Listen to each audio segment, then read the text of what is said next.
نحمده ونصلي ونسلم على رسوله الكريم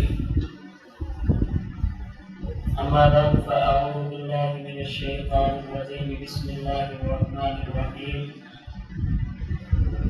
لكل أمة جعلنا منسكا ليذكروا اسم الله على ما رزقهم من بهيمة الأنعام اللهم صل على محمد وعلى آل محمد كما صليت على إبراهيم وعلى آل إبراهيم إنك حميد مجيد اللهم بارك على محمد وعلى آل محمد كما باركت على إبراهيم وعلى آل إبراهيم إنك حميد مجيد. اسلامی سال سن 1443 ہجری کا 12واں اور آخری مہینہ ذوالحج شروع ہو چکا ہے. اللہ پاک نے اس ماہ مبارک کو عموماً اور پہلے عشرے کو خصوصاً بہت زیادہ اہمیت اور فضیلت عطا فرمائی ہے. علماء فرماتے ہیں اسلامی سال کے 12 مہینوں میں سے 3 مہینوں کے 3 عشرے ایسے ہیں جو بڑی رحمت اور برکت والے ہیں. نمبر 1 رمضان المبارک کا آخری عشرہ، نمبر 2 ذی الحج کا پہلا عشرہ، اور نمبر 3 محرم الحرام کا پہلا عشرہ. ان دنوں کو اللہ تعالیٰ نے بہت زیادہ اہمیت عطا فرمائی ہے. اور حافظ الدنیا حافظ ابن حجر اسقلانی رحمہ اللہ فرماتے ہیں ان 3 میں سے ذی الحج کے پہلے 10 دنوں کو ایک ایسی فضیلت حاصل ہے جو کسی اور عشرے کو حاصل نہیں ہے. جزوی طور پر اللہ تعالیٰ نے ان دنوں کو بہت زیادہ اہمیت عطا فرمائی ہے. وہ یہ کہ ان 10 دنوں میں ایسی عبادات اکٹھی اور جمع ہو جاتی ہیں جو ان 10 دنوں کے علاوہ اس طرح باقی پورے سال میں اکٹھی نہیں ہوتی. چند ایک عبادات ایسی ہیں جو بڑی اہم ہیں اور ان دنوں کے اندر وہ ساری کی ساری اکٹھی ہو جاتی ہیں، جمع ہو جاتی ہیں. چند ایک عبادات ایسی ہیں جو بڑی اہم ہیں اور ان 10 دنوں کے اندر وہ ساری کی ساری اکٹھی اور جمع ہو جاتی ہیں. مثلا نماز، نفلی روزہ، حج، صدقہ خیرات اور قربانی. باقی مہینوں کو اگر دیکھیں گے، اگر نماز ہوگی تو روزہ نہیں ہوگا، نماز اور روزہ ہوگا تو زکوٰۃ نہیں ہوگی، زکوٰۃ ہوگی تو حج اور روزہ نہیں ہوگا، حج ہوگا تو قربانی نہیں ہوگی، الگ الگ عبادات ہوگی.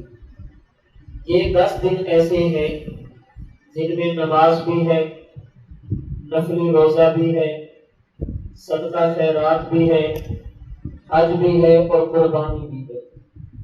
اتنی ساری عبادات ان دنوں میں اکٹھی ہو جاتی ہیں، اس لیے اللہ رب العزت نے ان 10 دنوں کو بہت زیادہ اہمیت اور فضیلت عطا فرمائی ہے.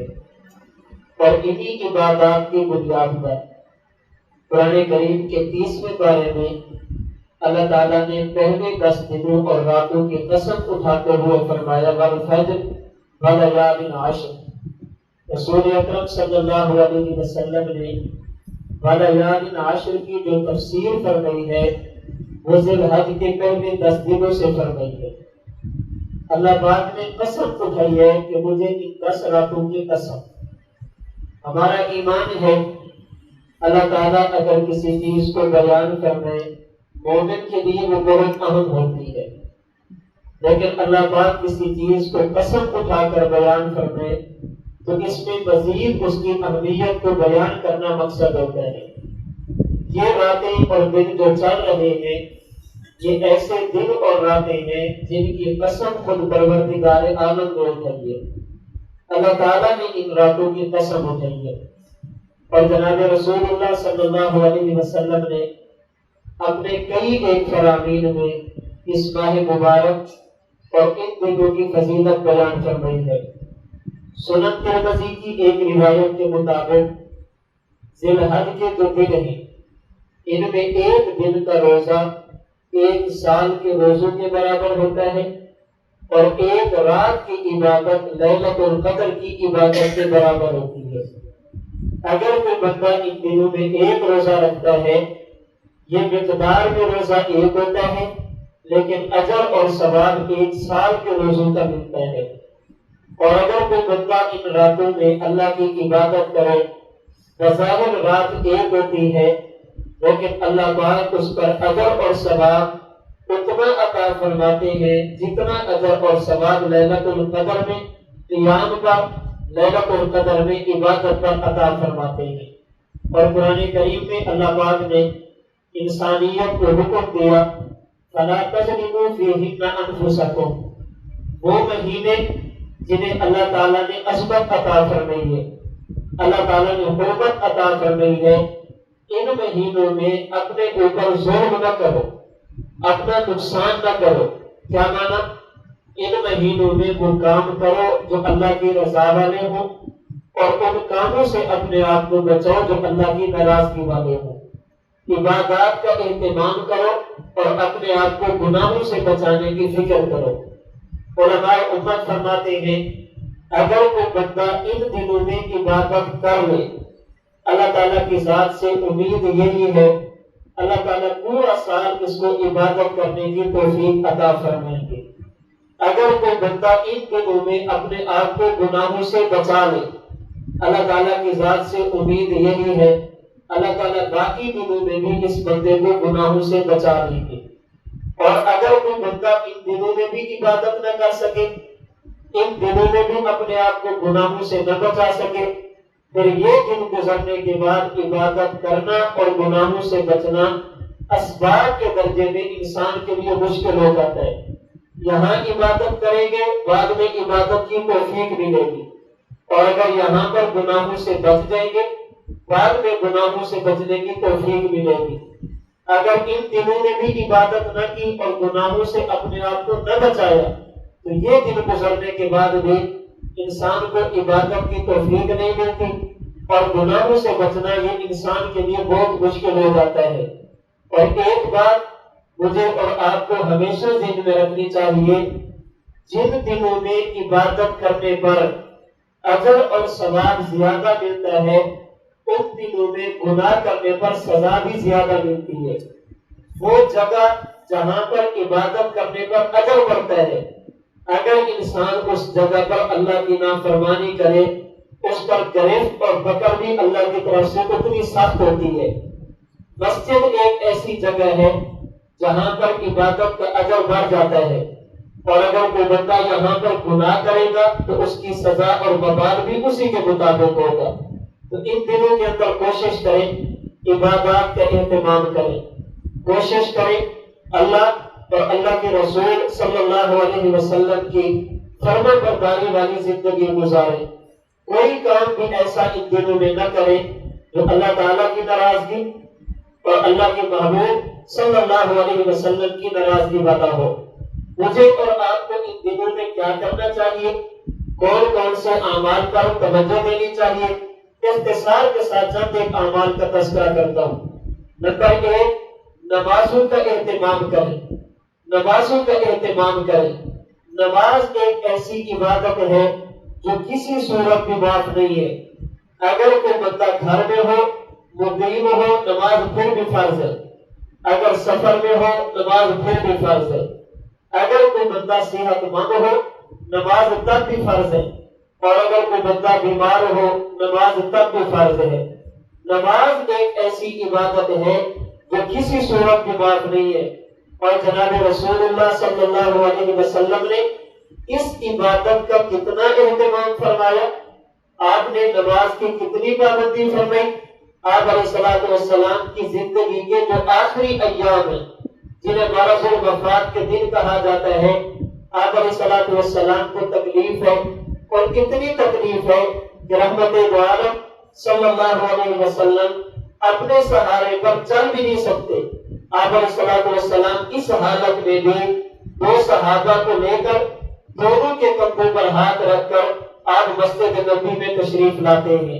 ہمارا ایمان ہے، ہمارا عقیدہ ہے، رسول اکرم صلی اللہ علیہ وسلم یہ معصوم تھے۔ ہمارا عقیدہ ہے قبر میں اللہ کے نبی صلی اللہ علیہ وسلم سے سوال و جواب نہیں ہوتا۔ ہمارا عقیدہ ہے قیامت کے دن پیغمبر سے پیغمبر کی زندگی کے بارے میں حساب نہیں ہوگا۔ اللہ اپنے نبی کو گناہوں سے بچاتے ہیں، اللہ کے نبی قبر کے سوال اور جواب سے محفوظ ہے، اللہ کے نبی قیامت کے دن حساب اور کتاب سے بھی محفوظ ہے۔ اس کے باوجود بھی آپ علیہ السلام اعمال کی اور بالخصوص نماز کی کتنی پابندی کرتے ہیں۔ حضور چل نہیں سکتے، آپ دو صحابہ کے کندھوں پر ہاتھ رکھ کر سہارا لے کر مسجد میں آتے ہیں۔ بتائیں میرے اور آپ کے پاس نماز چھوڑنے کے لیے کیا عذر باقی رہ جاتا ہے؟ رسول اکرم صلی اللہ علیہ وسلم نے تو مومن اور کافر میں فرق کرنے والی چیز نماز بتائی ہے۔ نماز ایک ایسی چیز ہے جو مومن اور کافر کو الگ الگ کرتی ہے۔ تو نمازوں کا اہتمام کریں، 5 وقت نماز ادا کریں، جماعت کے ساتھ ادا کریں، اور ان فرائض کے ساتھ ساتھ سنتوں کا اہتمام کریں، واجبات کا اہتمام کریں۔ سنتوں سے مراد 2 رکعت نماز فجر کی سنتیں، 6 رکعت نماز ظہر کی سنتیں، 2 رکعت نماز مغرب کی سنتیں، اور 2 رکعت نماز عشاء کی سنتیں۔ یہ 12 رکعتیں سنت کی وہ ہیں جنہیں سنن مؤکدہ کہا جاتا ہے۔ آپ علیہ السلام نے ارشاد فرمایا جو آدمی ان 12 رکعتوں کی پابندی کرتا ہے، سنن مؤکدہ کو ادا کرتا ہے، اللہ پاک اس کے لیے جنت کا فیصلہ فرما دیتے ہیں، اس کے لیے جنت واجب ہو جاتی ہے۔ اور واجبات سے مراد نماز عشاء کے بعد 3 رکعت نماز وتر، یہ واجب ہے۔ فرائض کے ساتھ، سنتوں کے ساتھ، واجبات کے ساتھ ساتھ ان دنوں میں کوشش کریں نماز نفل کی ادائیگی کی، نوافل پڑھنے کا اہتمام کریں۔ آپ وضو کر کے مسجد میں آئے، اگر اوقات وہ نہیں جن میں نفل پڑھنا مکروہ ہے، 2 رکعت نماز ادا کریں، تحیۃ الوضو پڑھ لیں، تحیۃ المسجد پڑھ لیں، صلاۃ الشکر پڑھ لیں، صلاۃ التوبہ پڑھ لیں، صلاۃ الحاجہ پڑھ لیں، کسی بھی نیت کے ساتھ 2-4 نماز نفل کا اہتمام کریں۔ بالخصوص صلاۃ الوضو جسے تحیۃ الوضو بھی کہا جاتا ہے، اس کا اہتمام کرنا چاہیے۔ اس کا فائدہ کیا ہوگا اور یہ کتنی اہم عبادت ہے۔ جناب رسول اللہ صلی اللہ علیہ وسلم جب معراج کے لیے تشریف لے گئے، آپ واپس تشریف لے، آپ نے آ کر صحابہ کرام کو بتایا میں نے یہ دیکھا، یہ دیکھا، یہ دیکھا، یہ دیکھا۔ آپ نے ایک ایک چیز کے بارے میں بتایا، ان میں سے ایک چیز فرمایا کہ میں نے جنت کے اندر حضرت بلال رضی اللہ تعالی عنہ کے قدموں کی آہٹ کو سنا، ان کے چلنے کی آواز کو سنا۔ پھر آپ نے حضرت بلال سے پوچھا اے بلال بتاؤ تو صحیح آپ کون سا عمل کرتے ہیں جس کی وجہ سے اللہ نے آپ کو یہ مقام عطا فرمایا؟ حضرت بلال فرمانے لگے یا رسول اللہ میری عادت یہ ہے جب بھی وضو کرتا ہوں اگر وقت ہو تو 2 رکعت نماز ادا کرتا ہوں۔ اللہ پاک نے تحیۃ الوضو کی برکت سے حضرت بلال حبشی رضی اللہ تعالی عنہ کے قدموں کی آہٹ کو جنت میں پہنچا دیا۔ تو نوافل کا اہتمام کریں، رات کو اٹھے نماز تہجد پڑھ لیں، 2 رکعت پڑھیں، 4 پڑھیں، 6 پڑھیں، 8 پڑھیں، نماز تہجد پڑھیں۔ فجر کی نماز کے بعد جب سورج نکل آئے اس کے تقریباً 15 منٹ بعد نماز اشراق ادا کریں، 2 گھنٹے بعد نماز چاشت ادا کریں، مغرب کی نماز کے بعد اوابین ادا کریں۔ تو پہلا کام ان دنوں میں کرنے والا فرائض کی پابندی، سنتوں کی پابندی، واجبات کی پابندی، اور اس کے ساتھ ساتھ کوشش کریں نوافل کا اہتمام کریں۔ نمبر 2 نماز کے ساتھ دوسری چیز نفلی روزوں کا اہتمام کرنا۔ کوشش کریں ان دنوں میں روزہ رکھنے کی، اللہ کو توفیق عطا فرمائے تو 9 روزے رکھیں، 1 سے لے کر 9 تک، اور اگر یہ ممکن نہ ہو تو کم از کم آخری درجہ یہ ہے 9 ذی الحج کو روزہ رکھیں۔ اور یہ روزہ کیا ہوگا؟ رسول اکرم صلی اللہ علیہ وسلم نے یہ روزہ رکھا بھی ہے اور امت کو ترغیب بھی دی ہے، اور ایک روزے کا اجر آپ نے ایک سال کے روزوں کے برابر قرار دیا۔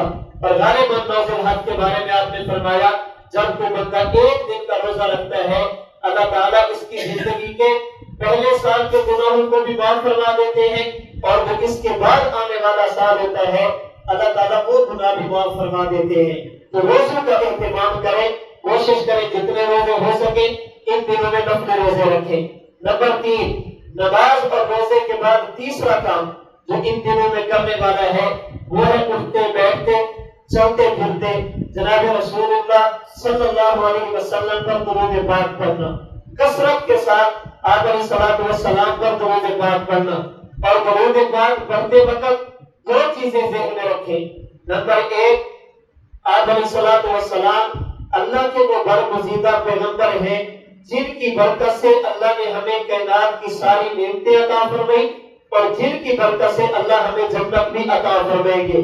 اس نظریے کے ساتھ اگر حضور نہ ہوتے ہمیں ایمان نہ ملتا، اگر حضور نہ ہوتے ہمیں قرآن نہ ملتا، اگر پیغمبر نہ ہوتے ہمیں دین نہ ملتا، ہمیں جو کچھ ملا ہے جناب رسول اللہ صلی اللہ علیہ وسلم کے صدقے آپ علیہ الصلوۃ والسلام کی برکت سے ملا ہے۔ اور نمبر 2، یہ ذہن میں رکھ کر ہم یہاں سے درود پاک پڑھیں گے، اللہ کی طرف سے ملائکہ متعین ہے جو ہمارا درود لیں گے اور جناب رسول اللہ صلی اللہ علیہ وسلم کی خدمت اقدس میں روز انور میں پیش کر دیں گے۔ ان للہ ملائکۃ سیاحین فی الارض یبلغون من امت السلام۔ مگر لوگوں اللہ نے زمین کے اندر فرشتوں کی ڈیوٹی لگا رکھی ہے جن کا کام کیا ہے؟ میری امت کا سلام لینا اور مجھ تک پہنچا دینا۔ تو اللہ کے نبی کے احسانات ذہن میں رکھ کر اور اس نظریے کے ساتھ کہ ہم یہاں سے درود پڑھیں گے اور ملائکہ آپ کی خدمت اقدس میں ہمارے درود کو پہنچا دیں گے۔ نمبر 4، چوتھا کام وہ ان دنوں میں کرنے والا ہے کثرت کے ساتھ قرآن کریم کی تلاوت کا اہتمام کریں۔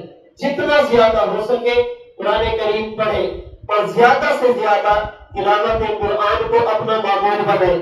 اور اگر کوئی بندہ زیادہ نہ کر سکے آخری درجہ یہ ہے کچھ بھی ہو جائے فجر کی نماز کے بعد سورہ یاسین کی تلاوت کریں، مغرب کی نماز کے بعد سورۃ الواقعہ کی تلاوت کریں اور عشاء کی نماز کے بعد سورۃ الملک کی تلاوت کریں۔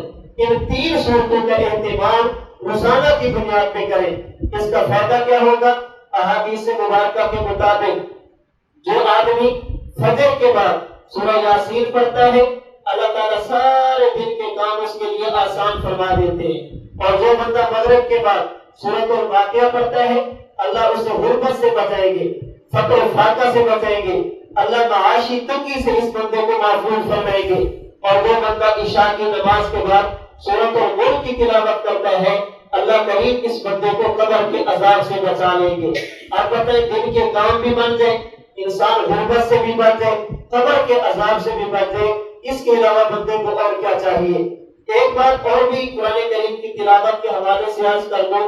ایک حدیث مبارک حضرت امام بخاری کے استاد امام ابو بکر ابن ابی شیبہ نے مصنف ابن ابی شیبہ میں نقل کی ہے، اور اس کا تعلق جمعہ کے دن کے ساتھ ہے۔ حضرت اسماء بنت ابی بکر حضرت ابو بکر صدیق کی بیٹی ان سے روایت ہے فرمایا کہ جو آدمی نماز جمعہ کے دن اپنی جگہ پر بیٹھ کر 7 مرتبہ سورۃ الفاتحہ پڑھے گا، 7 مرتبہ سورۃ الاخلاص پڑھے گا، 7 مرتبہ سورۃ فلق پڑھے گا اور 7 مرتبہ سورہ ناس پڑھے گا، 7 مرتبہ فاتحہ اور 7 مرتبہ آخری 3 قل ان کی تلاوت کرے گا، اللہ پاک اس جمعے سے لے کر آئندہ جمعہ تک اس بندے کو ہر قسم کے فتنے سے محفوظ فرما دیں گے۔ اللہ تعالیٰ اس کو فتنوں سے بچا لیں گے۔ آپ اس کی تلاوت کریں، دیکھیں کتنا وقت لگتا ہے، اس پر کتنا ٹائم لگتا ہے، 5 منٹ سے زیادہ وقت نہیں لگتا۔ اور اس کا فائدہ کیا ہوگا؟ آنے والے جمعہ تک اللہ تعالیٰ اس بندے کو ہر قسم کے فتنوں سے بچا لیں گے۔ اور جس دور سے میں اور آپ گزر رہے ہیں یہ دور فتنوں کا دور ہے، اس دور میں کسی بندے کا فتنوں سے بچ جانا یہ اللہ تعالیٰ کو بہت بڑا انعام ہے۔ یہ دور وہ دور ہے جس کے بارے میں حضور نے فرمایا اس دور میں دین کو بچانا اور دین پر عمل کرنا ایسا مشکل ہوگا جیسے اپنے ہاتھ پر چلتے ہوئے انگارے اور کوئلے کو رکھنا، ایسا مشکل ہوگا، صبح کے وقت لوگ مسلمان ہوں گے، شام ہوگی تو کافر ہو چکے ہوں گے، رات کو سوئیں گے تو مومن ہوں گے، صبح اٹھیں گے تو کافر ہو چکے ہوں گے۔ تو چوتھا کام ان دنوں میں کرنے والا وہ ہے قرآن کریم کی تلاوت کا اہتمام کرنا۔ نمبر 5، اللہ پاک توفیق عطا فرمائے، ان دنوں میں عبادات کے ساتھ ساتھ دعاؤں کا اہتمام کرے، دعاؤں کا اہتمام کرے، عبادت پر اکتفا نہ کرے بلکہ اللہ سے مانگے اور اپنے آپ کو اللہ کا محتاج سمجھے۔ جو بندہ اللہ سے مانگتا ہے، حدیث مبارک کے مطابق اللہ اس کے لیے رحمت کے دروازے کھول دیتے ہیں۔ ایک حدیث مبارک میں فرمایا، الا ادلکم علی ما یجزیکم من عذابکم ویضر لکم ارزاقکم۔ فرمایا صحابہ تمہیں ایک ایسی چیز بتاتا ہوں، اگر تم نے اس کا اہتمام کر لیا، اللہ پاک تمہیں دشمن کے حملوں سے بچائیں گے اور اللہ پاک تمہارے اوپر رزق کے دروازے کھول دیں گے۔ صحابہ نے عرض کیا، یا رسول اللہ ایسا عمل بتائیں۔ فرمایا کہ دن ہو یا رات ہو، جیسے بھی حالات ہو، آپ اللہ سے دعا مانگنا۔ دعا ایک ایسا ہتھیار اور اللہ کی طرف سے ایسا انعام ہے، اس کی برکت سے انسان دشمن کے حملوں سے بھی بچتا ہے اور اس کی برکت سے اللہ انسان کو رزق کی فراوانی اور برکت بھی عطا فرما دیتے ہیں۔ تو دعاؤں کا اہتمام کریں، اپنے لیے، اپنے عزیز و اقارب کے لیے، اپنے گھر والوں کے لیے، اپنے دوستوں کے لیے، جو دنیا سے چلے گئے ان کے لیے اور پوری امت مسلمہ کے لیے ان دنوں میں دعاؤں کا اہتمام کریں۔ نمبر 6، چھٹا کام جو ان دنوں میں کرنے والا ہے وہ ہے کثرت ذکر اللہ، زیادہ سے زیادہ اللہ کا ذکر کرنا۔ پھر بالخصوص حدیث مبارک میں اس کے بارے میں 3 جملے ہیں۔ نمبر 1 تحلیل، لا الہ الا اللہ کہنا۔ نمبر 2 تکبیر، اللہ اکبر کہنا۔ اور نمبر 3 تحمید، الحمدللہ کہنا۔ اٹھتے بیٹھتے زیادہ سے زیادہ ان دنوں میں اس ذکر کا اہتمام کریں، لا الہ الا اللہ پڑھتے رہیں، اللہ اکبر کہتے رہیں، الحمدللہ کہتے رہیں اور کوشش کریں ان دنوں میں یہ ذکر آہستہ آواز میں کریں۔ ہاں جب یوم عرفہ 9 ذی الحج آ جائے، پھر 9 ذی الحج سے لے کر 13 ذی الحج تک ان 5 دنوں میں ہر فرض نماز کے بعد مرد حضرات 1 مرتبہ بلند آواز سے اور خواتین 1 مرتبہ آہستہ آواز سے تکبیرات پڑھیں گے، اللہ اکبر، لا الہ الا اللہ واللہ اکبر، اللہ اکبر وللہ الحمد۔ یہ تکبیرات تشریق 9 ذی الحج۔ اس سے پہلے بھی اٹھتے بیٹھتے اللہ کی کبریائی کو بیان کریں، اللہ کی حمد و ثنا کریں، اللہ تعالیٰ کی وحدانیت اور توحید کو بیان کریں۔ 7واں کام جو صرف ان دنوں کے ساتھ خاص ہے وہ ہے صاحب نصاب، صاحب استطاعت لوگوں کا قربانی کرنا۔ 10 ذی الحج سے لے کر 12 ذی الحج تک ان 3 دنوں میں سے کسی ایک دن میں اپنے مال میں سے جانور خریدنا یا جانور پالنا، پھر اس جانور کی گردن پر چھری چلانا۔ وہ لوگ جو صاحب استطاعت ہو، وہ لوگ جو صاحب نصاب ہو، ان کے لیے ضروری اور واجب ہے ان دنوں کے اندر قربانی کرنا۔ اور یہ قربانی صرف اس امت کے لیے نہیں ہے، یہ قربانی صرف ہمارے لیے نہیں۔ قرآن کریم کا 7واں پارہ سورۃ الحج کی آیت نمبر 34، اللہ فرماتا ہے وَلِكُلِّ أُمَّةٍ جَعَلْنَا مَنسَكًا، ہم نے ہر امت کے لیے قربانی مقرر کی تھی۔ کوئی امت ایسی نہیں ہے جس پر قربانی نہ ہو۔ ہر نبی نے قربانی پیش کی ہے اور ہر نبی کی امت نے قربانی پیش کی ہے۔ ہر امت پر قربانی ضروری تھی اور ہر امت نے قربانی دی ہے، ہر نبی نے بھی قربانی دی ہے۔ لیکن رسول اللہ صلی اللہ علیہ وسلم کی ختم نبوت کی برکت سے، آپ کے مبارک وجود کی برکت سے اللہ تعالیٰ نے اس امت کو جہاں اور سہولتیں عطا فرمائی ہیں، اللہ نے قربانی کے بارے میں بھی اس امت کو بہت ساری سہولتیں عطا فرمائی ہیں۔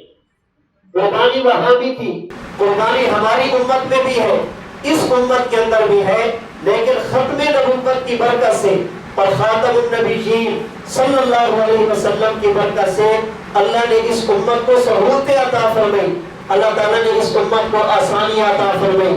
کون سی آسانیاں؟ پہلی امتوں میں سے بعض امتیں وہ تھی جن کے لیے قربانی کی جگہ مقرر تھی، اسی جگہ پر جا کر قربانی کرتے تو قربانی ہوتی، اگر اس جگہ سے ہٹ کر قربانی کرتے ان کی قربانی نہیں ہوتی تھی۔ اس قربانی کرنے کے لیے وہ کئی دن کا سفر کرتے، کدھر جا رہے ہو؟ قربانی کرنے کے لیے، اللہ کے حکم پر عمل کرنے کے لیے۔ وہ کئی دنوں کا سفر کرتے تھے اور خاص جگہ پر پہنچ کر اللہ کی راہ میں قربانی پیش کرتے۔ آپ علیہ السلام کی برکت سے دیکھیے، اللہ اس امت کے لیے کوئی خاص جگہ مقرر نہیں کی کہ آپ نے فلاں جگہ پر قربانی کرنی ہے۔ پاکستان والے پاکستان میں کریں، ہندوستان والے ہندوستان میں کریں، عرب والے عرب میں کریں، امریکہ والے امریکہ میں کریں۔ جو مسلمان جس جگہ پر ہے اور جہاں پر عبادت یہ کرنا چاہے، قربانی کرنا چاہے، اس کے لیے کوئی مشکل نہیں۔ اگر اللہ میرے لیے اور آپ کے لیے کوئی خاص جگہ مقرر فرما دیتے کہ اسی جگہ پر آ کر قربانی کرنی ہے، آپ بتائیں میں اور آپ کیا کرتے؟ اگر ہمارے لیے کوئی جگہ مقرر ہو جاتی کہ بیت اللہ میں آ کر کرنی ہے، مکہ مکرمہ آ کر کرنی ہے، ہر بندہ سفر کیسے کرتا اور وہاں تک کیسے پہنچتا؟ اللہ پاک نے حضور کی برکت سے ہمیں پہلی سہولت یہ عطا فرمائی، اس امت کے لیے قربانی کی کوئی جگہ مقرر نہیں، اپنے گھر میں کریں، اپنے زمین میں جا کر کریں، جہاں چاہے کرنا چاہے، شریعت کی طرف سے کوئی پابندی نہیں۔ یہ امت کو ایک سہولت ملی ہے۔ دوسری سہولت جو اس سے بھی بڑی ہے، اللہ نے اس امت کو عطا فرمائی۔ قرآن کریم کا 4واں پارہ اور قرآن کریم کا 6واں پارہ بتاتا ہے پہلی امتوں کے لیے قربانی اس کی صورت یہ تھی، جو چیز قربانی کرتے اسے کھلے میدان میں چھوڑ دیتے، اگر آسمان سے آگ آتی اسے جلا کر خاک کر دیتی، یہ دلیل ہوتی کہ بندے کی قربانی قبول ہے۔ اور اگر آسمان سے آگ نہ آتی یا آتی لیکن جلائے بغیر چلی جاتی، یہ دلیل ہوتی کہ بندے کی قربانی قبول نہیں۔ یعنی ان کی قربانی کے قبول یا نہ قبول ہونے کا فیصلہ دنیا کے اندر ہو جاتا۔ اللہ تعالیٰ نے کتنا کرم فرمایا، ہمارے اوپر اللہ نے ستاری والی چادر ڈال دی، امت محمدیہ کی قربانی قبول ہے یا نہیں، اس کا فیصلہ اللہ دنیا میں نہیں فرماتے، اس کا فیصلہ اللہ قیامت کے دن فرمائیں گے۔ دنیا کے اندر نہیں پتا۔ آپ دیکھیں اگر میں قربانی کرتا، آسمان سے آگ نہ آتی یا آتی اور جلا کر نہ جاتی، لوگ سمجھتے انگلیاں اٹھاتے، دیکھیں اس کے اندر کوئی مسئلہ ہے، کبھی تو اس کی قربانی قبول نہیں ہے۔ فرمایا کہ اپنے جانور کو ذبح کر دو، کس کی قبول ہے کس کی قبول نہیں، اللہ قیامت کے دن فیصلہ فرمائیں گے۔ اللہ نے اس امت کو اگر دنیا کی رسوائی سے بچایا، اللہ کے نبی صلی اللہ علیہ وسلم کی برکت سے، اور اللہ نے یہ امت کو سہولت عطا فرمائی ہے تو آپ کی برکت سے عطا فرمائی ہے۔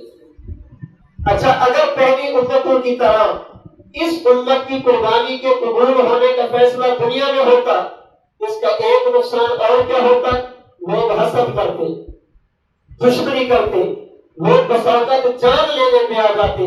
آپ نے سن رکھا ہے دنیا کے اندر جو سب سے پہلا قتل ہوا، حضرت آدم کے بیٹے قابیل نے اپنے بھائی حابیل کو قتل کیا، اس کی بنیاد یہ قربانی تھی کہ اس کی قربانی قبول کیوں ہے اور میری قبول کیوں نہیں، اس کی عبادت قبول کیوں ہے اور میری عبادت قبول کیوں نہیں۔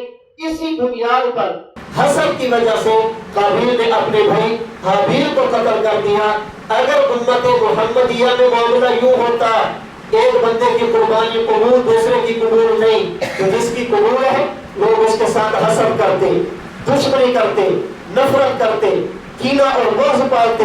اللہ تعالیٰ نے امت کو حسد سے بچانے کے لیے امت کے امور پر پردہ ڈال دیا، انسانوں کے اوپر ستاری کی چادر ڈال دی، فرمایا قربانی کرو، قیامت کے دن فیصلہ ہوگا کس کی قربانی قبول ہے اور کس کی قربانی قبول نہیں ہے۔ ایک اور سہولت جو اللہ تعالیٰ نے حضور کی وجہ سے اس امت کو عطا فرمائی، وہ سمجھیے پہلی امتیں اگر قربانی کرتی، جو چیز وہ قربانی کرتے اسے استعمال کرنے کی اجازت نہیں ہوتی تھی، اسے استعمال کرنے کی اجازت نہیں، اپنی قربان شدہ چیز رکھ دی، آسمان سے آگ آئی اس نے جلا کر راکھ کر دیا۔ امت محمدیہ کے لیے کیا ہے؟ آپ قربانی کریں، بہتر کیا ہے؟ قربانی کے گوشت کے 3 حصے کریں، ایک اپنے لیے، ایک رشتہ داروں اور دوستوں کے لیے، تیسرا غریبوں کے لیے۔ اگر آپ نہیں کرنا چاہتے، سارا صدقہ کرنا چاہے تب بھی ٹھیک ہے، سارا خود استعمال کرنا چاہے تب بھی ٹھیک ہے، لیکن بہتر یہ ہے، ثواب کسی کے اندر زیادہ ہوتا ہے کہ انسان قربانی کے گوشت کے 3 حصے کرے۔ پہلی امتیں یہ چیزیں خود استعمال نہیں کرتی تھی، اللہ کے نبی کی برکت سے امت کو سہولت کیا ملی ہے؟ قربانی کے جانور پر چھری چلا دو، اب جی چاہے تو اس کو ذبح کر کے اس کو تقسیم کر دو، جی چاہے تو رشتہ داروں کو دے دو، جی چاہے تو خود کھا لو۔ اگر امت کو یہ سہولت ملی ہے تو حضور کی وجہ سے ملی ہے۔ تو قربانی ہر امت میں تھی لیکن ان میں مشکلات تھی، اس امت کے اندر سہولتیں ہیں، ان کے لیے مشکلیں تھی، اللہ تعالیٰ نے اس امت کو آسانیاں عطا فرمائی ہے۔ تو آج میں یہ کہہ رہا تھا کہ قربانی صاحب نصاب پر واجب ہے، جو بندہ صاحب استطاعت ہو اس کے لیے قربانی کرنا ضروری ہے، اگر نہیں کرے گا آپ علیہ السلام والسلام نے فرمایا فلا یقربن مصلانا، ایسا بندہ ہماری عیدگاہ کے قریب رہے۔ جو وسعت کے باوجود جانور ذبح نہیں کرتا، آسان لفظوں میں آپ یوں کہہ سکتے ہیں حضور فرماتے ہیں مجھے اپنا چہرہ بھی نہ دکھائے، میں اس کے چہرے کو نہیں دیکھنا چاہتا، اتنی سخت وعید آپ علیہ السلام نے فرمائی ہے۔ اور آپ نے ترغیب دے کر فضائل سنا کر امت کو سمجھایا آپ قربانی کرو۔ ایک حدیث مبارک میں فرمایا انہ لیاتی یوم القیامہ بقرونہا واشعارہا وازلافہا، فرمایا جس جانور کو تم نے ذبح کر دیا جب قیامت کا دن ہوگا اللہ تعالیٰ اس کے سینگ اٹھا کر اسے میزان میں رکھ کر وزن کر کے اللہ تمہیں اجر دیں گے، واشعارہا اللہ تعالیٰ اس کے بال اٹھا کر نامہ اعمال میں میزان میں رکھ کر وزن کر کے تمہیں اجر دیں گے، وازلافہا اللہ تعالیٰ اس کے کھور اور کون اٹھا کر اس کے ناخن اٹھا کر ان کا وزن کر کے اللہ پاک اس پر بھی تمہیں اجر دیں گے۔ ایک جگہ فرمایا بکل شارۃ حسنہ، اس جانور کے جسم پر جتنے بال ہوں گے اللہ تعالیٰ ایک ایک بال کے بدلے میں قربانی کرنے والے کو اجر عطا فرمائیں گے۔ ایک حدیث پاک میں فرمایا اس جانور کو تم نے لیا، اسے پانی پلایا، تم نے اسے چارہ کھلایا، اس نے وہ پانی اور چارہ دونوں براز کی صورت میں پیشاب کی صورت میں نکال دیا، فرمایا قیامت کا دن ہوگا اللہ ان چیزوں کا بھی وزن کر کے تمہیں اجر اور ثواب عطا فرمائیں گے۔ ایک ایک چیز پر اللہ اجر دے گی، ایک ایک چیز پر اللہ اجر عطا فرمائیں گے۔ یہاں ایک بات سمجھنا، جناب رسول اللہ صلی اللہ علیہ وسلم نے پاؤں کا ذکر فرمایا، آپ نے بالوں کا ذکر فرمایا، آپ نے سینگوں کا ذکر فرمایا، آپ نے اس کے بال و براز کا ذکر فرمایا، آپ علیہ السلام نے ان چیزوں کا ذکر فرمایا۔ آپ نے یہ نہیں فرمایا اللہ تعالیٰ اس کے گوشت پر تمہیں اجر دیں گے، اللہ تعالیٰ کلیجی پر اجر دیں گے، اللہ تعالیٰ فلاں چیز پر اجر دیں گے۔ کیوں؟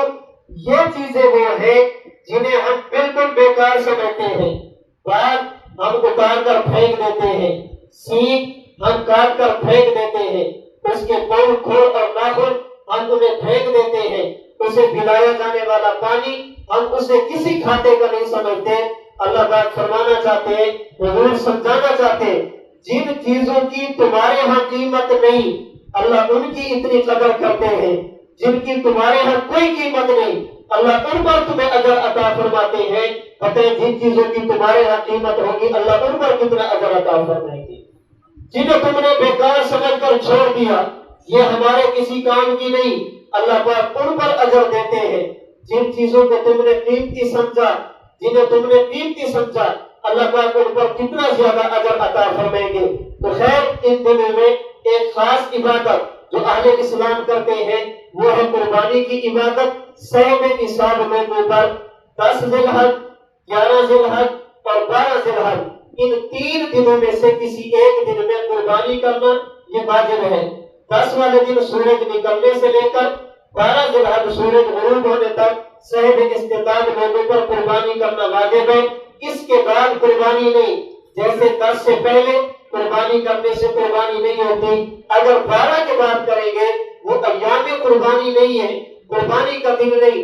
میں نہیں کہتا، حضرت علی المرتضیٰ فرماتے، حضرت عبداللہ بن عباس فرماتے، حضرت عبداللہ بن عمر فرماتے رضی اللہ عنہم اجمعین، فرماتے قربانی کے دن 3 ہیں، ایک 10 ذی الحج کا ویومان عبادہ ہو، اور 2 دن یعنی 11 اور 12 ذی الحج یہ 10 کے بعد ہوں گے، اس کے بعد قربانی نہیں ہوتی۔ اسی طرح بخاری شریف کی ایک روایت ہے، جناب رسول اللہ صلی اللہ علیہ وسلم نے فرمایا جو آدمی قربانی کرے، فرمایا کہ 3 دن کے بعد اس کے گھر میں گوشت نہیں ہونا چاہیے، ولا یصبحن بعد الثالثہ وبقي في بيته شيء، اور کما قال علیہ الصلوۃ والسلام، فرمایا جس بندے نے قربانی کی ہے 3 دن کے بعد اس کے گھر میں گوشت نہیں ہونا چاہیے، یعنی 12 کے بعد جب 13 ہے اس کے گھر میں گوشت نہ ہو۔ جب 13 ذی الحج کو گھر میں گوشت رکھنے کی اجازت نہیں تو پورا جانور ذبح کرنے کی اجازت کیسے ہوگی؟ جب 13 ذی الحج کو قربانی کا گوشت رکھنے کی اجازت نہیں، پورا جانور ذبح کیسے کیا جائے گا؟ اور یہاں پر ایک بات اور بھی ذہن میں رکھ لیں، پریشان نہ ہو، یہ تو حضور نے فرمایا کہ جب 3 دن گزر گئے اس کے بعد گھر میں گوشت نہیں رکھنا، یہ آپ نے 1 سال حکم فرمایا۔ جب آئندہ سال آیا آپ علیہ السلام نے فرمایا پچھلے سال میں نے تمہیں روکا تھا 3 دن کے بعد گوشت نہیں رکھنا، اب تمہیں اجازت دیتا ہوں، اگر صدقہ کرنا چاہو تو صدقہ کر لو، اگر استعمال کرنا چاہو تو استعمال کر لو، اور اگر گھر میں رکھنا چاہو تو گھر میں رکھ لو، اس کی اجازت ہے۔ لیکن بہتر پھر بھی یہی ہے کہ انسان ان دنوں کے اندر زیادہ سے زیادہ صدقہ خیرات پہ اہتمام کرے۔ پورا سال اللہ نے عطا فرماتے، اس گوشت کو زیادہ سے زیادہ بچا کے رکھنا اور غرباء کی ضرورتوں کا خیال نہ کرنا، یہ ایک مسلمان کی شان نہیں ہے۔ باقی قربانی کے حوالے سے چند ایک باتیں ہیں عرض کر دیتا ہوں، انہیں آپ اچھی طرح سمجھ لیں۔ قربانی کے دنوں میں اگر کوئی بندہ قربانی کرنا چاہے، کون کون سے جانور ہیں جن کی قربانی کی جا سکتی ہے؟ نمبر 1 بکری اور بکرا، نمبر 2 بھیڑ اور دمبا مینڈا، نمبر 3 گائے اور بیل، نمبر 4 کٹا اور بھینس، اور نمبر 5 اونٹ اور اونٹنی۔ یہ جانور وہ ہیں جنہیں قربانی کے اندر ذبح کیا جا سکتا ہے۔ اگر آپ بکرا کرنا چاہیں تو بکرا کر سکتے ہیں، دمبا کرنا چاہیں تو دمبا کر سکتے ہیں، اونٹ کرنا چاہیں تو اونٹ کر سکتے ہیں، گائے یا بچڑا کرنا چاہیں تو وہ کر سکتے ہیں، بھینس یا کٹا کرنا چاہیں تو یہ بھی کر سکتے ہیں۔ پہلی چیزیں تو وہ ہے جن کا کوئی بندہ انکار نہیں کرتا۔ بھینس کے بارے میں، کٹے کے بارے میں بعض لوگوں کا ذہن یہ ہے اس کی قربانی نہیں کرنی چاہیے۔ کیوں نہیں کرنی چاہیے؟ کہتے اس لیے کہ جناب رسول اللہ صلی اللہ علیہ وسلم کے دور میں اس کی قربانی نہیں تھی، اس کا وجود اس وقت عرب میں نہیں تھا، یہ بعد میں نہیں ہے، یہ عرب کے اندر یہ بعد میں پہنچی ہے۔ اچھی طرح بات سمجھ لیں گے، ہم کہتے ہیں جس طرح دیگر جانوروں کی قربانی کر سکتے ہیں، بھینس کی قربانی بھی کر سکتے ہیں۔ دلیل کیا ہے؟ حضرت علی المرتضیٰ شیر خدا رضی اللہ تعالی عنہ کا فرمان حدیث مبارک کی کتاب مسند الفردوس میں موجود ہے۔ آپ فرماتے ہیں یہ جو بھینس ہے الجوامیز تجزی عن سبعۃ، فرماتے ہیں بھینس کی قربانی میں 7 بندے شریک ہو سکتے ہیں۔ حضرت علی المرتضیٰ کا فتویٰ۔ نمبر 2 رسول اللہ صلی اللہ علیہ وسلم کے رضائی بیٹے، رضائی بیٹا کسے کہتے؟ جس نے کسی بندے کی بیوی کا دودھ پیا ہو بچپن کی حالت میں، یہ اس عورت کا بھی رضائی بیٹا ہوگا اور اس کا جو شوہر ہوگا ان کا بھی رضائی بیٹا ہوگا۔ حضرت امام حسن بصری رحمہ اللہ یہ وہ شخص ہیں جنہوں نے آپ کی بیوی ام المومنین سیدہ ام سلمہ رضی اللہ تعالی عنہا کا دودھ پیا ہے۔ ان کی رب میں آپ علیہ الصلوۃ والسلام کی زوجہ حضرت ام سلمہ کا دودھ گردش کرتا تھا، یہ آپ کے رضائی بیٹے ہیں۔ حضرت امام حسن بصری رحمہ اللہ فرماتے ہیں کہ جس طرح کوئی آدمی گائے ذبح کر سکتا ہے، اسی طرح جو بھینس ہے یہ بھی گائے کی طرح ہے، اسے بھی ذبح کیا جا سکتا ہے۔ اور امام احمد بن حنبل رحمہ اللہ ان 4 اماموں میں سے ایک ہیں جن کی فقاہت، جن کے اجتہاد اور جن کی امامت کو دنیا نے مانا۔ امام احمد بن حنبل سے پوچھا گیا حضرت ذرا یہ بتائیں کیا بھینس کی قربانی میں 7 بندے شریک ہو سکتے ہیں؟ حضرت امام احمد بن حنبل فرماتے ہیں یہ مسئلہ وہ ہے جس میں میرے علم کے مطابق کسی بندے کا کوئی اختلاف نہیں ہے۔ بھینس کی قربانی میں 7 بندوں کا شریک ہونا امام احمد فرماتے ہیں کسی کا کوئی اختلاف نہیں ہے، یہ امت کا اجماعی اور اتفاقی مسئلہ ہے۔ جس طرح کوئی بندہ قربانی کے اندر گائے ذبح کر سکتا ہے، اسی طرح کوئی بندہ اگر بھینس ذبح کرنا چاہے، کٹا ذبح کرنا چاہے تو اسے ذبح کر سکتا ہے، اس میں کوئی حرج والی بات نہیں ہے۔ اور یہ حیرانگی والی بات ہے، کہتے ہیں عرب میں نہیں تھا، جناب رسول اللہ صلی اللہ علیہ وسلم کے دور میں نہیں تھا۔ ذرا ان سے پوچھئے اگر کسی بندے کے پاس گائے ہو اور مخصوص تعداد میں ہو 40 ہو، کیا اس بندے پر زکات ہوگی؟ کہتے ہیں کہ زکات ہوگی۔ اچھا اگر کسی کے پاس بھینسیں اور کٹے ہو اور اتنی ہو جتنی گائے کی مقدار ہے، ان پر بھی زکات ہوگی؟ کہتے پھر بھی ہوگی۔ اس کا معنی یہ ہے جیسے ہم نے زکات کے مسئلے میں گائے کے ساتھ بھینس کو شامل کیا، اسی طرح اگر قربانی کے مسئلے میں گائے کے ساتھ بھینس کو شامل کرنا چاہیے یہ بھی کر سکتے ہیں۔ زکات فرض ہے، قربانی واجب ہے۔ اگر فرض کے اندر آپ گائے کے ساتھ بھینس کو ملا سکتے ہیں تو وہ مسئلہ واجب ہے۔ اگر اس میں بھی آپ بھینس کو ملانا چاہیں تو بھینس کو ملا سکتے ہیں۔ تو قربانی کے جانور اگر بکرا وہ کرنا چاہے تو وہ کر سکتے ہیں، دمبا کرنا چاہے تو وہ کر سکتے ہیں، اونٹ کرنا چاہے تو وہ کر سکتے ہیں، گائے کرنا چاہے تو وہ کر سکتے ہیں۔ اگر کوئی مسلمان قربانی میں بھینس کی قربانی دینا چاہے تو بھینس کی قربانی بھی دے سکتا ہے۔ جو لوگ پہلے اس کو نہیں مانتے تھے اب الحمدللہ ان کی بھی بہت بڑی تعداد ایسی ہے جو بھینس کی قربانی کو مانتی ہے اور اس کے جواز کا فتویٰ دیتی ہے کہ جس طرح باقی جانور ذبح کرنا جائز ہے اسی طرح گھٹے کو اور بھینس کو ذبح کرنا یہ بھی جائز ہے۔ دوسرا مسئلہ بھینس کی قربانی کے حوالے سے سمجھ لیں، اگر آپ نے جانور ذبح کرنا ہے چھوٹے سے مراد ہے بکرا یا بکری، بھیڑ یا دمبا، یہ ایک بندے کی طرف سے ہو سکتی ہے، اس میں شرکت جائز نہیں ہے۔ ایک بندے پر قربانی واجب ہے، چھوٹا جانور ایک ذبح کرے گا۔ اور اگر کوئی بندہ بڑے جانور سے مراد بیل، کٹا یا اونٹ، ان میں اگر کوئی قربانی کرنا چاہے تو بڑے جانور میں 7 آدمی شریک ہو سکتے ہیں۔ 7 سے کم ہونا چاہے تو ہو سکتے ہیں، لیکن 7 سے زیادہ ہونا چاہے 7 سے زیادہ نہیں ہو سکتے۔ آپ چاہیں اپنی قربانی کریں، آپ چاہیں والدین کی طرف سے کریں، آپ چاہیں کسی بزرگ کی طرف سے کریں، آپ چاہیں جناب رسول صلی اللہ علیہ وسلم کی طرف سے کریں۔ واجب قربانی اس کا حصہ بھی ڈالا جا سکتا ہے، نفلی قربانی اس کا حصہ بھی ڈالا جا سکتا ہے، اور اگر کوئی بندہ اصال ثواب کے لیے قربانی کرنا چاہے اس کا حصہ بھی ڈال سکتے ہیں۔ آپ علیہ السلام کی طرف سے کریں، آپ کے صحابہ کی طرف سے کریں، امت کے ائمہ کی طرف سے کریں، والدین کی طرف سے کریں، اصال ثواب کے لیے قربانی کرنا یہ جائز ہے۔ ہمارا عقیدہ ہے جب تک کوئی بندہ دنیا میں ہو نیک اعمال کرے اللہ اس کو اجر دیتے ہیں، اور جب دنیا سے چلا جائے ان کے جاننے والے، ان کے ماننے والے، ان سے تعلق رکھنے والے رشتہ دار اگر ان کی طرف سے قربانی کرے اللہ ان کا اجر بھی جانے والوں کو عطا فرماتے ہیں۔ اور شیر خدا سیدنا علی المرتضیٰ رضی اللہ تعالی عنہ کا مبارک عمل کیا تھا؟ آپ کی زندگی کا عمل یہ تھا، آپ جب بھی قربانی کا موقع آتا آپ 2 قربانیاں کرتے، فرماتے ایک میری طرف سے اور ایک میرے پیغمبر کی طرف سے۔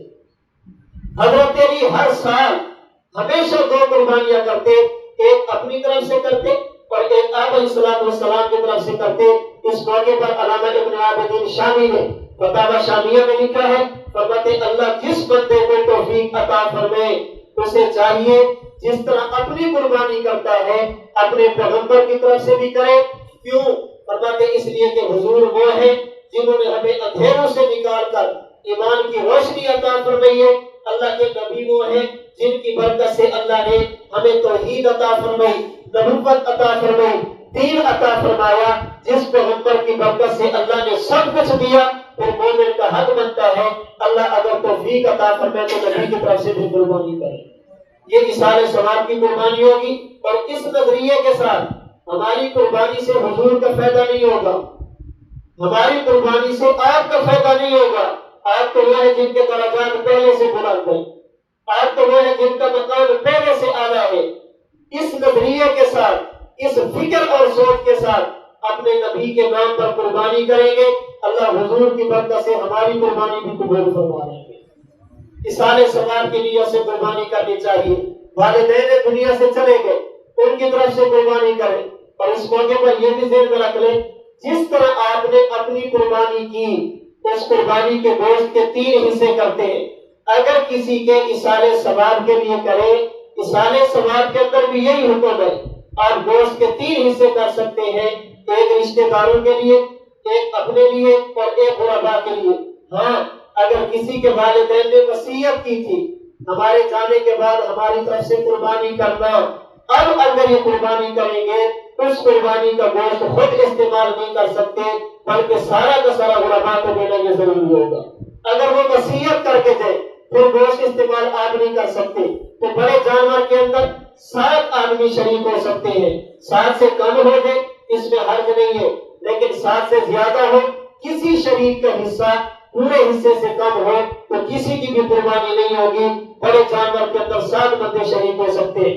تیسرا مسئلہ قربانی کے حوالے سے، جو جانور آپ نے ذبح کرنا ہے، جس جانور کی آپ نے قربانی دینی ہے، اس کی عمر کتنی ہو. اگر جانور ہے چھوٹا، بکرا یا دمبا 1 سال کا ہو. اگر جانور ہے بڑا، کٹا یا بیل، یہ 2 سال کا ہو. اور اگر جانور اونٹ کی شکل میں ہے تو یہ 5 سال کا ہونا ضروری ہے. اور اس کے اندر عمر کا جو اعتبار ہوگا وہ اسلامی سال کا ہوگا، 21ویں سال کا نہیں ہوگا. اگر کوئی جانور ایسا ہے، آپ کی بکری نے 8 ذی الحج کو بچا دیا بکرا، آپ آئندہ سال اس کی قربانی کرنا چاہیں تو کر سکتے. کیوں؟ اس لیے کہ یہ 1 سال 2 دن کا ہو چکا ہے. اگر کوئی عید والے دن پیدا ہوا آپ اس کو 11 ذی الحج کو ذبح کر سکتے ہیں. بکرا اور دمبا 1 سال کا، بیل اور بھینس اور کٹا یہ 2 سال کے، اور اگر اونٹ ہو تو یہ 5 سال کا ہونا ضروری ہے. ہاں ایک گنجائش دمبے کے بارے میں موجود ہے، مسلم شریف کی روایت ہے. آپ علیہ السلام نے فرمایا لا تذبحوا الا مسنہ. اس کا معنی جو ہم کرتے ہیں، ہمارے علماء فرماتے ہیں آپ جانور ایسا ذبح کرو جس کی عمر مکمل ہو، جس کی عمر پوری ہو. الا ان یسر علیکم فتذبحوا جزءا من الظان. آپ فرماتے ہیں اگر کوئی بندہ ایسا ہے جس کے پاس جانور بکرا، بیل یا بڑی عمر والا نہیں ہے، اس کے پاس ایک دمبا ہے جو 6 ماہ کا ہے لیکن لگتا 1 سال کا ہے، اگر 6 ماہ کا دمبا ذبح کرنا چاہے تو 6 ماہ کا دمبا ذبح کر سکتا ہے. لیکن یاد رکھنا یہ صرف دمبے کے بارے میں ہے، بھیڑ کے بارے میں ہے، بکری یا بکرے کے بارے میں نہیں. 6 ماہ کا ہے لیکن اتنا بڑا ہے کہ لگتا 1 سال کا ہے، اگر اسے 1 سال کے جانوروں میں چھوڑ دیا جائے تو 6 ماہ کا بھی 1 سال کا لگے. یہ بکری اور بکرے کے لیے اجازت نہیں، فقط دمبے کے لیے اجازت ہے. تو چھوٹا جانور 1 سال کا، دمبا 6 ماہ کا جو لگتا 1 سال کا ہو، اس کی قربانی کر سکتے ہیں. اسی طرح اگر بڑا جانور ہے، گائے یا بھینس کی صورت میں یہ 2 سال کا ہو، اگر اونٹ یا اونٹنی ہے تو یہ 5 سال کا ہو. اس کے لیے داندا ہونا، 2 دانتوں کا گر جانا یہ ضروری نہیں ہے. بعض لوگوں کو غلط فہمی ہوتی ہے جانور کی عمر تو 2.5 سال ہے لیکن اس کے دانت نہیں گرے. یاد رکھنا اگر عمر پوری ہو اور دانت نہ گرے ہو تب بھی قربانی کر سکتے ہیں، لیکن عمر تھوڑی ہو اور دانت گر جائے اس کی قربانی نہیں کر سکتے. اس کے لیے جو بیپاری ہوتے ہیں، بعض ہمارے کسان ذمہ دار بھائی ہوتے ہیں، وہ کیا کرتے ہیں کسی نہ کسی طرح اس کے دانت گرا دیتے ہیں، بعض چیزیں کھلا کر کچھ چیزیں باندھ کر. اس کے لیے قربانی نہیں ہوگی. جانور کی عمر کا پورا ہونا ضروری ہے. جانور کے 2 دانتوں کا گرنا یا دودا ہونا یہ ضروری نہیں ہے. قربانی کے حوالے سے چوتھا مسئلہ یہ ذہن میں رکھ لیں کہ اگر کوئی بندہ جانور کے اندر بڑے قربانی کے جانور میں عقیقے کا حصہ ڈالنا چاہتا ہے، میں اپنے بیٹے کا عقیقہ کرتا ہوں، بیٹی کا عقیقہ کرتا ہوں، اس کے بارے میں سمجھ لیں. عقیقے میں بہتر تو یہ ہے کہ بیٹے کی طرف سے 2 چھوٹے جانور اور بیٹی کی طرف سے 1 چھوٹا جانور ذبح کیا جائے، بکرا یا بکری، بھیڑ یا دمبا. لیکن اگر کوئی بندہ بڑے جانور میں الگ حصہ ڈالنا چاہے، قربانی کے موقع پر 4 حصے قربانی کے، 3 حصے عقیقے کے، 5 حصے قربانی کے، 2 حصے عقیقے کے، 6 حصے قربانی کے، 1 حصہ عقیقہ کا، تو یہ بالکل جائز ہے. اس میں کسی قسم کی حرج نہیں ہے. قربانی والوں کی قربانی ہو جائے گی اور جو دیگر عقیقے والے ہیں ان کا عقیقہ ہو جائے گا. پھر بھی بہتر یہ ہے کیونکہ حدیث مبارک میں چھوٹے جانور کا تذکرہ ہے اس لیے چھوٹا جانور ذبح کیا جائے. لیکن اگر کوئی بڑے جانور میں عقیقے کا حصہ ڈالنا چاہے تو عقیقے کا حصہ بھی ڈال سکتا ہے. اس موقع پر اللہ پاک جن کو توفیق عطا فرمائے شوق کے ساتھ، رغبت کے ساتھ اللہ تعالیٰ کا حکم سمجھ کر قربانی کا جانور لے اور اس کی گردن پر چھری چلے. اللہ کا حکم سمجھ کر قربانی پیش کرے، اللہ تعالیٰ کی رضا کے لیے قربانی پیش کرے. اس موقع پر یہ ذہن بنانا کہ دیکھیں یہ تو بہت بڑا ظلم ہے، بہت بڑا ظلم ہے، جانور کے گردن پر چھری چلی جا رہی ہے، جانور کو ذبح کرنا یہ بہت بڑا ظلم ہے، ہمیں یوں نہیں کرنا چاہیے. ہمارے حضرت دامت برکاتہ العالیہ اس موقع پر بڑی پیاری بات ارشاد فرماتے بابا ہم اسے غیر کے نام پر نہیں اللہ کے نام پر ذبح کر رہے ہیں، ہم اسے غیر کے نام پر نہیں اللہ کے نام پر ذبح کر رہے ہیں۔ اور حدیث مبارک کے مطابق اگر کوئی مسلمان اللہ کے نام پر جان دے اس مسلمان کو تکلیف نہیں ہوتی، اگر جانور اللہ کے نام پر جان دے گا تو اسے بھی تکلیف نہیں ہوگی۔ حدیث مبارک میں ہے فرمایا کہ جو بندہ اللہ کی راہ میں شہید ہوتا ہے، اپنی جان کا نذرانہ پیش کرتا ہے، حضور فرماتے ہیں اسے کتنی تکلیف ہوتی ہے جتنی کسی بندے کو چیونٹی کے کاٹنے پر تکلیف ہوتی ہے۔ ویسے اگر کسی بندے کو مارے تو کتنا درد ہوتا ہے، لیکن جو اللہ کے نام پر جان دے گا پھر درد بھول جاتے ہیں، تکلیفیں بھول جاتی ہیں۔ اس لیے آپ ہر سال دیکھتے رہتے ہیں جس جانور کو قربانی کے لیے اللہ کے نام پر ذبح کیا جائے وہ ایسے ہوتے ہیں اگر انہیں کہہ دیا جائے بھی اللہ کے نام پر قربان ہو جاؤ، کتنی ویڈیو موجود ہے، وہ فوراً لیٹ جاتا ہے۔ اللہ کے نام پر تمہیں ذبح کرتے ہیں وہ فوراً گردن کو جھکا لیتا ہے۔ تو ہم غیر اللہ کے نام پر نہیں اللہ کے نام پر ذبح کر رہے ہیں، اور جب اللہ کے نام پر ذبح کریں گے اس میں تکلیف نہیں ہوگی۔ تو بالخصوص رحمت عالم صلی اللہ علیہ وسلم نے ہمیں جو تعلیمات ارشاد فرمائی ہے ان تعلیمات کو دیکھا جائے۔ آپ فرماتے چھری پہلے سے تیز کر لو، اس جانور کو جب لے کر جاؤ اسے گھسیٹ کر نہیں لے کر جانا، سختی کے ساتھ کھینچنا نہیں ہے، جب اسے گرانے لگو تو زیادہ سختی کے ساتھ نہیں گرانا، جب آپ اسے لٹا دو اس کے سامنے تم نے چھری بھی تیز نہیں کرنی، ایک جانور کے سامنے دوسرے جانور کو ذبح نہیں کرنا۔ آپ نے جو اتنی باتیں ارشاد فرمائی ہیں آپ علیہ السلام کے بتانے کا مقصد یہ ہے یہ اللہ کی مخلوق ہے، ان کے ساتھ رحم والا معاملہ کرنا، ان کے ساتھ کبھی ظلم والا معاملہ نہ کرنا۔ اسی طرح بعض لوگوں کو اس موقع پر غلط فہمی ہوتی ہے اور امت کو گمراہ کرنے کی کوشش کرتے ہیں۔ یہ دیکھیں ایک طرف غریب ہے اس کی ضرورت ہے، آپ غریب کو پیسے دے دیں جانور ذبح نہ کریں، آپ کو ہسپتال بنا دیں جانور ذبح نہ کریں، آپ کسی کی بیٹی ہے اس کی شادی کا مسئلہ ہے اسے پیسے دے دیں جانور ذبح نہ کریں۔ اتنے جو جانور ذبح کرتے ہو ان کی بجائے اگر کوئی خیراتی ادارہ قائم کر لو، کسی غریب کی ضرورت کو پورا کر لو، وہ بہتر نہیں ہے؟ یاد رکھنا شریعت مطہرہ میں ایک عبادت کا مقابلہ دوسری عبادت سے نہیں ہوتا، عبادات کا مقابلہ عبادات سے نہیں ہوتا، بلکہ عبادات کے مقابلے میں دنیاوی معاملات لے جاتے ہیں۔ اور یہ بات کرنے والے کون ہوتے ہیں؟ میڈیا پہ آ کر جن کی کروڑوں روپے کی گاڑیاں ہوتی ہیں، لاکھوں روپے کے موبائل ہوتے ہیں، اربوں روپے کی پراپرٹی ہوتی ہے، ان کے بدلے کی حیثیت ہوتی ہے، کبھی یہ نہیں کہیں گے گاڑی بیچ کر کسی غریب کو دے دو، اپنا موبائل بیچ کر کسی غریب کو دے دو، گھر چھوٹا بنا لو کسی غریب کی ضرورت کو پورا کر لو، یہ نہیں کہیں گے۔ جب بھی کہیں گے عبادات کے بارے میں کہیں گے حج کرنے سے بہتر ہے کسی غریب کو دے دو، قربانی کرنے سے بہتر ہے کسی کو صدقہ خیرات کر دو۔ یاد رکھنا حدیث مبارک کے مطابق آپ علیہ السلام نے فرمایا قربانی کے دنوں میں مسلمان جتنی بھی عبادات کرتے ہیں جتنا محبوب اللہ کو جانور کا خون بہانا ہے اتنی محبوب عبادت اللہ کو دعا نہیں ہے۔ سب سے پسندیدہ عبادت ان دنوں میں کون سی ہے؟ جانور کو ذبح کرنا۔ پھر ہم مسلمان تو وہ ہیں جن میں اللہ نے زکات کا حکم رکھا تاکہ غریب کی ضرورت پوری ہو، ہمیں صدقۃ الفطر کا حکم دیا تاکہ غریب کی ضرورت پوری ہو، ہمیں عشر ادا کرنے کا حکم دیا تاکہ غریب کی ضرورت پوری ہو۔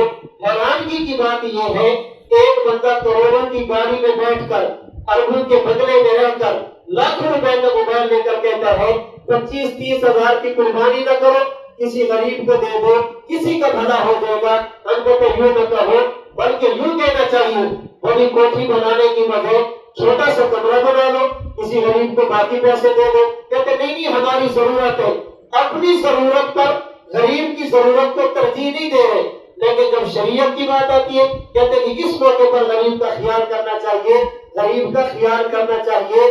شریعت بھی کہتی ہے، ہمارا نبی بھی کہتا ہے، ہمارا دین بھی کہتا ہے، لیکن یہ دیکھنا چاہیے کہ ان دنوں میں اللہ کا حکم کیا ہے۔ عبادت اللہ کے حکم کا نام ہے۔ اللہ فرمائے صدقہ کرو، صدقہ کرنا عبادت ہوگا۔ اللہ فرمائے جانور ذبح کرو، جانور ذبح کرنا عبادت ہوگا۔ تو آنے والے دنوں کو زیادہ سے زیادہ قیمتی بنانے کی کوشش کریں، عبادات کا اہتمام کریں۔ اللہ پاک توفیق عطا فرمائے، فرض کے ساتھ ساتھ واجبات کے ساتھ ساتھ نوافل کا اہتمام کریں اور اللہ پاک توفیق عطا فرمائے۔ جانور کی قربانی بھی کریں، صاحب استطاعت لوگ اللہ کے حکم کو سمجھ کر رغبت کے ساتھ، شوق کے ساتھ، عبادت کی نیت سے اپنے جانوروں کو ذبح کریں۔ اس حوالے سے آخری بات، جو لوگ قربانی کی نیت کر چکے ہیں یا جنہوں نے قربانی کرنی ہے، حدیث مبارک کے مطابق انہیں چاہیے یکم ذی الحج سے لے کر 10 ذی الحج، یعنی جب تک قربانی کا جانور ذبح نہ کریں، اپنے ناخن بھی نہ کاٹیں اور اپنے جسم کے ان بالوں کو بھی نہ کاٹیں جن کی شریعت میں کاٹنے کی اجازت ہے۔ ناخن بھی نہ کاٹیں اور بال وہ نہ کاٹیں جن کی کاٹنے کی شریعت میں اجازت ہے۔ جن بالوں کے کاٹنے کی اجازت نہیں ہے وہ اب بھی نہ کاٹے، قربانی کے بعد بھی نہ کاٹے۔ جن کی کاٹنے کی اجازت نہیں ہے، سر کے بال کاٹنا چاہے تو کاٹ سکتے، مونچھوں کے بال کاٹنا چاہے تو کاٹ سکتے ہیں، بغل کے نیچے کے بال کاٹنا چاہے تو کاٹ سکتے ہیں، ناک کے نیچے کے بال کاٹنا چاہے تو کاٹ سکتے ہیں، داڑھی اگر ایک مٹھی سے زیادہ کاٹنا چاہے تو کاٹ سکتے ہیں۔ یہ بال وہ ہے جن کی شریعت میں کاٹنے کی اجازت ہے۔ اس لیے جو بندے قربانی کی نیت کر چکے ہیں وہ قربانی کرنے تک اپنے بال بھی نہ کاٹے، اپنے ناخن بھی نہ کاٹے، اور جن بالوں کے کاٹنے کی اجازت نہیں وہ پہلے بھی نہیں کاٹنے، قربانی کرنے کے بعد بھی نہیں کاٹنے۔ لیکن یہ ایک حکم مستحب ہے، یہ فرض یا واجب نہیں ہے۔ بعض لوگ سمجھتے ہیں کہ اگر بال کاٹنے تو قربانی نہیں ہوگی، ثواب میں کمی ہوگی، ایسی بات ہرگز نہیں ہے۔ اگر یہ چیزیں کاٹ لی جائے قربانی کے اندر کوئی فرق نہیں پڑے گا، قربانی کا ثواب انشاءاللہ پورا ملے گا۔ ہاں البتہ جو شریعت کا حکم تھا، ایک مستحب عمل تھا، اس پر عمل نہ کرنے کی وجہ سے ثواب کے اندر کمی آ جائے گی۔ اللہ تعالیٰ مجھے اور آپ کو ان دنوں کو زیادہ سے زیادہ قیمتی بنانے کی توفیق عطا فرمائے۔ اللہ تعالیٰ نے جو نعمت عطا فرمائی ہے ان دنوں والے، اللہ تعالیٰ اس نعمت کی قدر کرنے کی توفیق عطا فرمائے۔ ان دنوں کے اندر اللہ پاک جن اعمال سے راضی ہوتے ہیں، اللہ مجھے اور آپ کو وہ اعمال کرنے کی توفیق عطا فرمائے جن کی وجہ سے اللہ کی رحمتیں انسانوں پر برستی ہیں۔ اللہ وہ اعمال کرنے کی توفیق عطا فرمائے۔ اللہ اپنے محبوب کی نافرمانی سے پوری زندگی عموماً اور ان دنوں میں خصوصاً میری اور آپ کی حفاظت فرمائے۔ وآخر دعوانا ان الحمد للہ رب العالمین۔